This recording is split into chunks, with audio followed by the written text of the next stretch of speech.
¿Ustedes creen que este pueblo está desarmado? No, señores, vean esto. ¿Qué pasó en las calles de Venezuela tras la detención de Nicolás Maduro? ¿Cómo es posible que mientras que Estados Unidos promete poner orden al caos, la realidad es completamente diferente? Hombres armados en las calles, revisiones de vehículos, de celulares y hasta detenciones contra todo aquel que se manifieste en favor de la intervención norteamericana.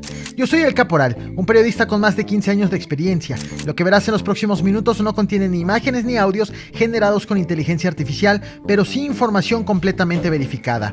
Para este video me he dado a la tarea de revisar qué ocurre en las calles de Venezuela y cómo fue que los líderes chavistas organizaron la primera marcha masiva tras la captura de Nicolás Maduro. Te adelanto algo, finalmente la ONU y la Organización de Estados Americanos se han pronunciado sobre la actuación del gobierno norteamericano. Sin embargo, Donald Trump asegura tener otros datos. Es verdad, como afirma el gobierno estadounidense, que las autoridades venezolanas ya han comenzado a cerrar acuerdos para alinearse a los intereses de Norteamérica. ¿Qué autoridades están mintiendo? ¿Las de Venezuela o las de Estados Unidos? ¿Y cómo ha sido posible que este conflicto ya desencadenó dos más? Uno contra Groenlandia y otro contra Rusia.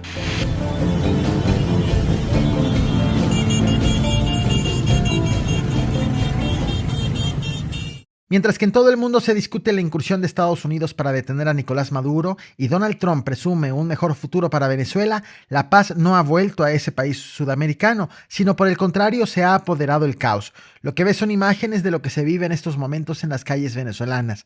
A la par, este 6 de enero el oficialismo chavista realizó la primera movilización pública masiva tras la detención de Nicolás Maduro, la cual han llamado Marcha de Mujeres, convocada para exigir la liberación del venezolano. Durante la protesta, cientos de militantes recorrieron una de las principales avenidas de la capital venezolana. Entre ellos estuvo el ministro del Interior, Diosdado Cabello, quien caminó junto a la multitud y ofreció un mensaje antes de iniciar el recorrido. Desde una tarima, Diosdado Cabello afirmó que quienes aseguran que la revolución está por caer no conocen al pueblo venezolano. Señaló que hay sectores que, según sus palabras, se burlan de su propia situación y celebran lo que consideran el fin del proyecto chavista. El ministro sostuvo que esas posturas desconocen la capacidad de movilización y resistencia de la base social que respalda al gobierno. Insistió que el chavismo mantiene el respaldo popular pese a la situación política que atraviesa el país. Recordarás, Diosdado Cabello continúa en su cargo dentro del nuevo gobierno, al igual que Vladimir Padrino, quien se mantiene como ministro de Defensa. Sin embargo, en estos momentos existen dudas sobre la unión y cohesión del chavismo. El exdiplomático estadounidense Brian Naranjo, quien fue subdirector de la Embajada de Estados Unidos en Venezuela entre los años 2014 y 2018, afirmó que la actual vicepresidenta Delcy Rodríguez debe extremar precauciones y señaló que detrás de ella existen figuras con poder suficiente para desplazarla del control político, en referencia directa a Diosdado Cabello y Vladimir Padrino. Estas declaraciones y la movilización solamente aumentan las dudas sobre disputas internas y por la necesidad del oficialismo de mostrar unidad frente a sus críticos. Vemos que Donald Trump es un misógino, porque al atentar, golpear, maltratar a una mujer, ya sabemos por dónde viene y qué clase de presidente tiene el imperio norteamericano. Antes de platicarte de la movilización armada en las calles venezolanas, permíteme exponerte el panorama completo sobre los dos gobiernos confrontados. En estos momentos, Estados Unidos busca asumir un control directo y prolongado sobre la venta y la producción de petróleo de Venezuela. Así lo confirmó este 7 de enero el secretario de Energía norteamericano Chris Wright, quien aseguró que su país pretende mantener una supervisión significativa sobre la industria petrolera venezolana. El estadounidense señaló que su gobierno planea vender primero el petróleo venezolano, que actualmente se encuentra almacenado y sin salida, y posteriormente encargarse de la venta de toda la producción futura del país sudamericano en el mercado internacional. Dijo que los recursos obtenidos por estas ventas podrían regresar al país para beneficiar a la población venezolana. Apenas un día antes, el presidente de Estados Unidos, Donald Trump, aseguró públicamente que Venezuela acordó entregarle entre 30 millones y 50 millones de barriles, lo que equivale a cerca de 2 meses de producción diaria.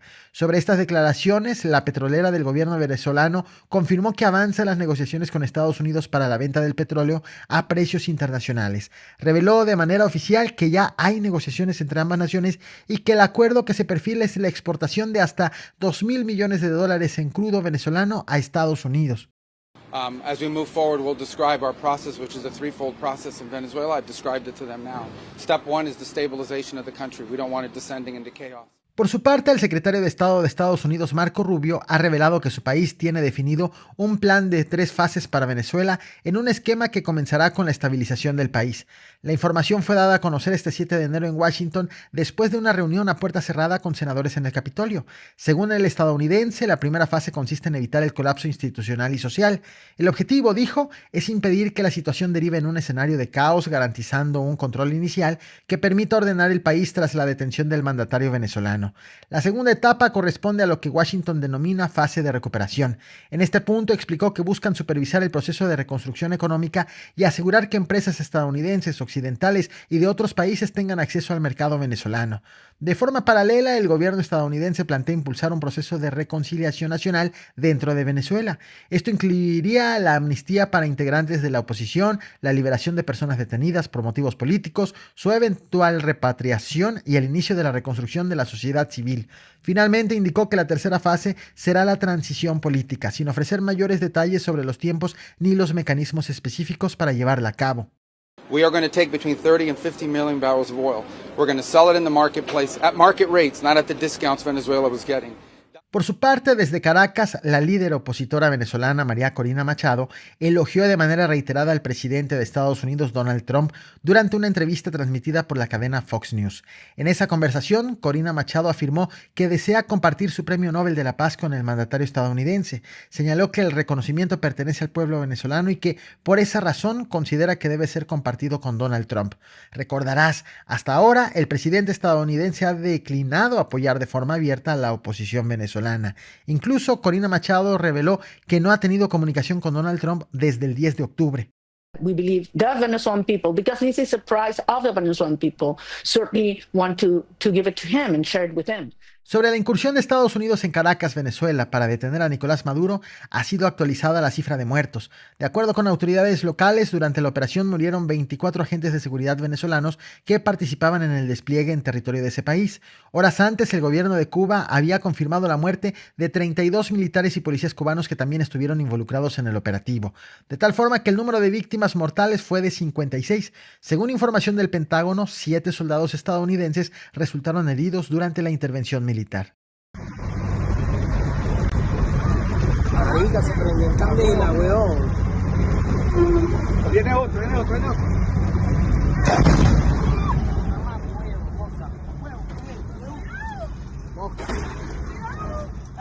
Sin embargo, este no es el único frente de Estados Unidos recientemente abierto. Este 6 de enero, la Casa Blanca reconoció públicamente que el presidente Donald Trump analiza distintas opciones para adquirir Groenlandia, incluida la posibilidad de recurrir al uso del ejército estadounidense.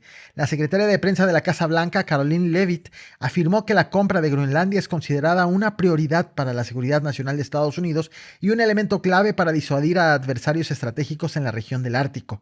De acuerdo con la funcionaria, el presidente y su equipo discuten diversas alternativas para alcanzar ese objetivo de política exterior y subrayó que el uso de las Fuerzas Armadas siempre es una opción disponible para el comandante en jefe. Apenas el pasado 5 de enero, el secretario de Estado Marco Rubio informó a legisladores estadounidenses que el plan del presidente se inclina por la compra del territorio y no por una invasión. Sin embargo, más tarde la propia Casa Blanca confirmó que el uso de la fuerza militar no estaba descartado. Ese mismo día, la primera ministra de Dinamarca, Mette Frederiksen, afirmó que un ataque de Estados Unidos contra Groenlandia, territorio que forma parte del reino danés, significaría el fin de la organización del Tratado del Atlántico Norte. La mandataria señaló que si Estados Unidos decidiera atacar a otro país miembro de la OTAN, la alianza militar dejaría de existir. En medio de esta tensión, Stephen Miller, uno de los principales asesores de Donald Trump, defendió públicamente la posibilidad de anexión de Groenlandia. En entrevista con la cadena CNN, afirmó que el mundo se rige por la fuerza y el poder y que esas han sido las reglas desde el inicio de la historia. Groenlandia es considerada un territorio estratégico para la seguridad internacional. 2/3 partes de su superficie se encuentran dentro del Círculo Polar Ártico, una región donde Rusia y China han incrementado su influencia económica y militar. Estados Unidos mantiene en la isla una base espacial clave para la detección temprana de misiles, mientras que la OTAN utiliza la zona para monitorear movimientos navales rusos en el Atlántico Norte. Justo en esa base militar habitan alrededor de 57,000 personas. It's great, thank you. Hey guys. Right here. De inmediato, los gobiernos de Groenlandia y Dinamarca solicitaron conversaciones inmediatas con Estados Unidos. La petición fue dirigida al secretario de Estado de Estados Unidos, Marco Rubio.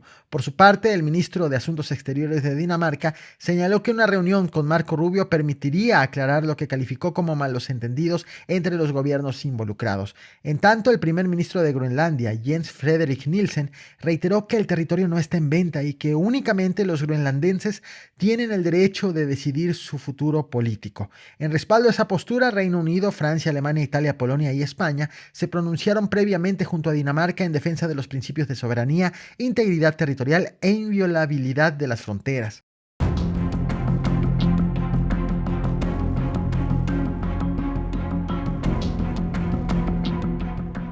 Estados Unidos ha abierto también un frente contra Rusia. Este 7 de enero, las Fuerzas Armadas norteamericanas confirmaron la incautación de un petrolero con bandera rusa en el Atlántico Norte, un buque que estaba bajo sanciones y que había zarpado previamente desde Venezuela.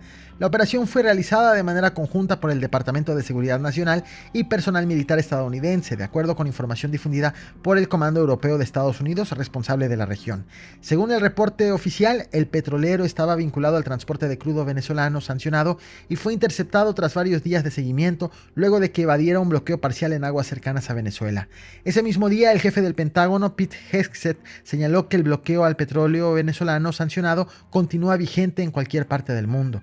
Medios estadounidenses informaron que la incautación ocurrió pocas horas después de que se reportara que Rusia había enviado al menos un submarino para escoltar al buque, el cual oficialmente estaba vacío al momento de la operación. El petrolero era perseguido por autoridades estadounidenses desde el 21 de diciembre del 2025, cuando logró evadir un intento de abordaje por parte de la Guardia Costera de Estados Unidos tras salir de Venezuela. De acuerdo con reportes de Reuters, el buque logró escabullirse de un bloqueo marítimo impuesto por Washington a petroleros sancionados y rechazó repetidamente los intentos de inspección por parte de los guardacostas estadounidenses. En respuesta, el gobierno de Rusia condenó el uso de la fuerza por parte de Estados Unidos y acusó que esta acción viola el derecho marítimo internacional y contradice los principios de la Convención de las Naciones Unidas sobre el Derecho del Mar de 1982, que establece la libertad de navegación en aguas internacionales. Fue el Ministerio de Transporte de Rusia el que señaló que ningún Estado tiene derecho a emplear la fuerza contra embarcaciones debidamente registradas bajo la jurisdicción de otro país. La dependencia precisó que el buque obtuvo un permiso temporal para navegar bajo bandera rusa el 24 de diciembre del 2025.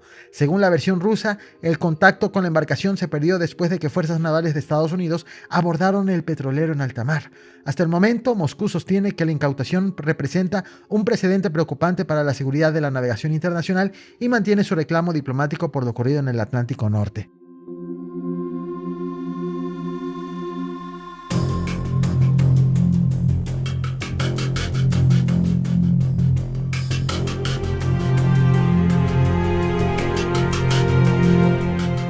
Otra condena internacional llegó por parte de la Organización de las Naciones Unidas. Sin embargo, esta fue con motivo de la intervención en Venezuela para detener a Nicolás Maduro. Finalmente ha sido la Oficina del Alto Comisionado de las Naciones Unidas para los Derechos Humanos que acusó que la operación representa una violación directa del derecho internacional y socava uno de los principios fundamentales, que es que los estados no deben usar la fuerza contra la integridad territorial ni la independencia política de otro país. El pronunciamiento fue hecho el 6 de enero por la portavoz de la oficina, Ravina Shamdasani, durante una conferencia de prensa en Washington. Señaló que la comunidad internacional debe dejar claro que este tipo de acciones no pueden normalizarse, de tal forma que desde la perspectiva de Naciones Unidas, la intervención no representa una victoria para los derechos humanos. Por el contrario, advirtió que daña la arquitectura de la seguridad internacional y envía un mensaje peligroso, que los países poderosos pueden actuar sin consecuencias. La oficina del Alto Comisionado subrayó también que el futuro de Venezuela debe ser decidido únicamente por su propio pueblo. Por su parte, México advirtió ante la Organización de Estados Americanos sobre el riesgo de una escalada militar de Estados Unidos en América Latina. Expresó su preocupación por las amenazas del presidente estadounidense al ampliar los ataques militares más allá de Venezuela hacia otros países del continente. Este señalamiento fue realizado durante una sesión extraordinaria del Consejo Permanente de la OEA, en la que el representante permanente de México, Alejandro Encinas, alertó sobre el impacto que estas declaraciones podrían tener en la estabilidad regional. Aunque no mencionó a Donald Trump por su nombre, el mexicano hizo referencia directa a las amenazas lanzadas contra países como Colombia y el propio México en los últimos días. Las advertencias mexicanas se dieron un día después de que el 4 de enero el presidente estadounidense alegara públicamente que los cárteles del narcotráfico están controlando México. Ese mismo día, el estadounidense lanzó amenazas directas contra el presidente de Colombia, Gustavo Petro. La postura de México es firme, clara e histórica. Para mi país, la no intervención en los asuntos internos de otros estados no solo es un principio constitucional de la política exterior mexicana, sino uno de los que rigen las relaciones entre todas las naciones del mundo. Durante la misma sesión extraordinaria, la administración del presidente Donald Trump se defendió de los señalamientos asegurando que su acción no debe considerarse una invasión, sino una aplicación de la ley estadounidense. Ante la OEA, la delegación estadounidense reiteró los argumentos que presentó el 5 de enero ante el Consejo de Seguridad de la Organización de las Naciones Unidas. Según Washington, la misión respondió a una orden judicial interna emitida en Estados Unidos. El embajador estadounidense ante la OEA, Leonardo Rizzuto, afirmó que se trató de una acción policíaca dirigida cuyo objetivo fue arrestar a una persona acusada de delitos graves y a su cómplice, con la finalidad de llevarlos ante la justicia estadounidense. Incluso aseguró que el presidente Donald Trump ofreció a Nicolás Maduro distintas alternativas antes del operativo, pero que estas fueron rechazadas.